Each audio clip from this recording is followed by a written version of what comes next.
Hello, welcome to Advisor. Today we are going to discuss chapter number 11, Transport in Plants, and this is the part second video, multiple choice questions of class 11th NCERT Biology. Till question number 6 we have already discussed. So today question number 7. When a plant undergoes senescence, the nutrients may be. Senescence का मतलब होता है programmed cell death. Senescence का मतलब क्या है?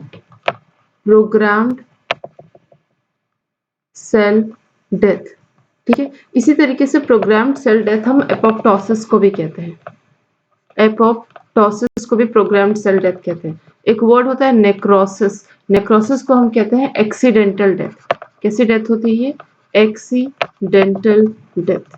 ठीक है, अब जब भी एपोप्टोसिस हो रहा होगा या जब भी सेनेसेंस हो रहा होगा, basically senescence is a type of apoptosis only, जिसमें सेल डेथ होना है, तो ये उस पर्टिकुलर प्लांट को पता चल जाता है. तो वो क्या करते हैं, वो जो न्यूट्रिएंट्स होते हैं, ठीक है, उन न्यूट्रिएंट्स का ट्रांसलोकेट करते हैं from one part of the plant to the another part of the plant. ठीक है, तो बेसिकली यहाँ पे क्या हो रहा है, ट्रांसलोकेशन हो रहा है of the nutrients. Question number 8, water potential of pure water at standard temperature is equal to.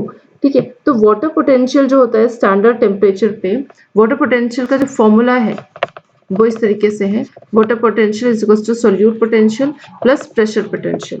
ठीक है, तो वाटर पोटेंशियल प्योर वाटर का इज इक्वल टू 0. ठीक है, और ये जो 0 होता है ये मैक्सिमम होता है.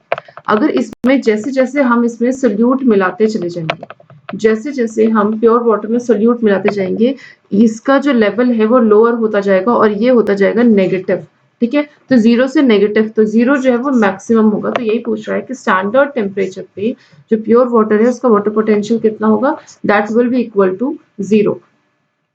ठीक है, सोल्यूट मिलाते जाएंगे तो डेफिनेटली वो नेगेटिव होता जाएगा. ठीक है, question number 9, mycorrhiza is a symbiotic association of fungus with the root system which helps in. ठीक है, तो जो आपका माइकोराइजा है वो बेसिकली क्या कर रहा है, वो यहाँ पे, ठीक है, यहाँ पे देखिए जैसे एक नॉर्मल प्लांट है. ठीक है, ये प्लांट का स्टेम है और ये रूट है. ठीक है, और इसके साथ ही यहाँ पे फंगस कोई लगा हुआ है. तो फंगस के जो फंगल हाइफी होते हैं वो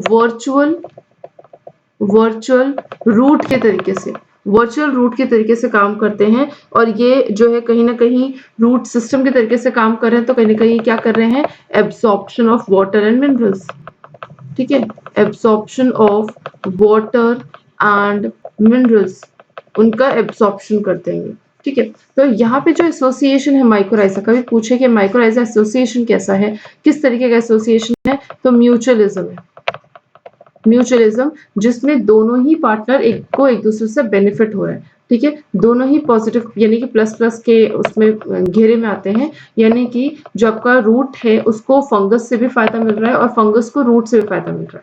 ठीक है, रूट को फंगस से कैसे फायदा मिल रहा है, जो जो मिनरल्स को वो एब्जॉर्व नहीं कर पा रहे हैं, जैसे फॉर एग्जांपल नाइट्रोजन हो गए. ठीक है, जो आपके प्लांट है उनको कैसे फायदा मिल रहा है, जो मिनरल्स को एब्सॉर्ब नहीं कर पा रहे फ्रॉम द एनवायरनमेंट और फ्रॉम द सॉइल, जैसे फॉर एग्जांपल हो गया नाइट्रोजन, हो गया आपका सल्फेट या फॉस्फेट,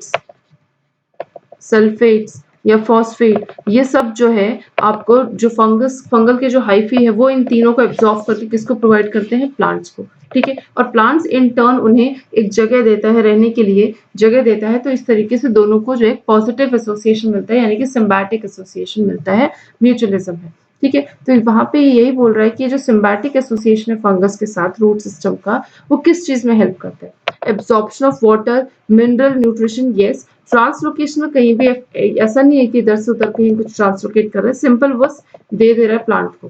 ठीक है, प्लांट के रूट के थ्रू. गैसियस एक्सचेंज नहीं, ऐसा कुछ नहीं होता. तो ए और बी दोनों ही करेक्ट आंसर है, जो भी ऑप्शन में होगा वो सही होगा. Both A and B will be the correct answer. Okay, so question number 10, based on the figure given below, which of the following statement is not correct.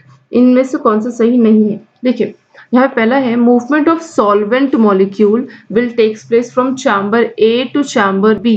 Solvent molecule जा रहा है, तो यस, यहाँ पे देखिए इसका कंसंट्रेशन ज्यादा भी है, यहाँ पे इसका कंसंट्रेशन कम भी है.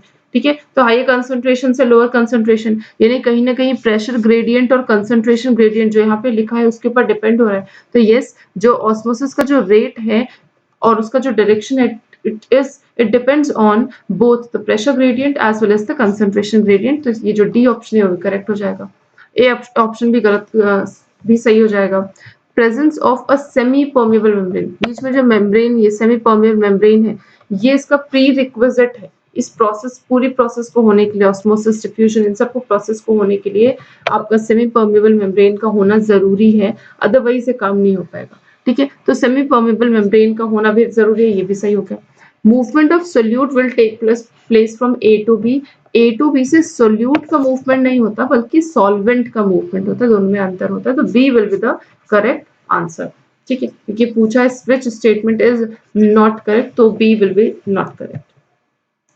Question number 11, match the followings and choose the correct option. ठीक है, अब देखिए यहाँ पे आपने लीव्स में पढ़ा था, लीव्स में क्या था, एक तरीके से आपका ट्रांसपिरेशन, लीव्स के थ्रू हो रहा था क्या, ट्रांसपिरेशन। ठीक है, आपने पढ़ा। उसके बाद सीड्स में आपने देखा, सीड्स में जो ड्राई वुडन लॉग्स होते हैं उसमें क्या होता है, उसमें इम्बाइबिशन होता है। ठीक है, रूट्स जो है वाटर या मिनरल्स को एब्जॉर्व करती है। अगर इतनी भी चीजें पता है तो आपका आंसर सही जाएगा। ए का 2, एक ही पता हो तो आपका आंसर सही हो जाएगा। A will be the correct answer. बाकी मिला लेते हैं। बी का 4 होगा सीड का इम्बाइबिशन, सी का होगा एब्जॉर्प्शन, डी का होगा 1। एस्पिरिन जो है वो एंटी ट्रांसपेरेंट के तौर पे काम करता है और प्लाज्मोलाइज्ड सेल का osmotic potential will be negative. ठीक है, तो 11 का हो जाएगा answer number A. Question number 12, mark the mismatched pair. कौन सा मिसमैच है? ठीक है, नीचे से देखते हैं। ल्यूकोप्लास्ट जिसको हम लोग एमाइलोप्लास्ट भी कहते हैं। ठीक है, yes, they contains colourless pigments as well as they store fats. ठीक है, ठीक है, उसके बाद ये फैट्स में ये जो है ये स्टार्च को स्टोर भी करते हैं। ठीक है, फैट को स्टोर करने वाला तो इलायोप्लास्ट। इलायोप्लास्ट क्या है, ऑयल और फैट को स्टोर करता है। क्लोरोप्लास्ट आपके लीव्स में होता है, ग्रीन कलर का होता है। क्लोरोफिल पिगमेंट इसमें होता है, इधर से फोटोसिंथेसिस भी होती है। ठीक है, क्रोमोप्लास्ट आपको जो डिफरेंट तरीके के कलर्स दिखते हैं लीव्स में, इन सब चीजों में वो कलर्ड पिगमेंट होता है बेसिकली। क्लोरोफिल के अलावा जो कलर्ड पिगमेंट्स, ग्रीन के अलावा बाकी जितने भी कलर्स हैं वो क्रोमोप्लास्ट में आते हैं। ठीक है, तो ये भी इसका सही है। एमाइलोप्लास्ट जो है आपका ल्यूकोप्लास्ट जैसा ही है, कलरलेस पिगमेंट होता है और स्टार्च को स्टोर करता है, प्रोटीन को स्टोर नहीं करता। ठीक है, तो ए जो है वो करेक्ट हो जाएगा, यानी कि मिसमैच है, ए जो है वो मिसमैच है। So with this thank you, and ये चैप्टर कंप्लीट हो गया है। नेक्स्ट हमारा चलेगा chapter number 12। So till then bye bye.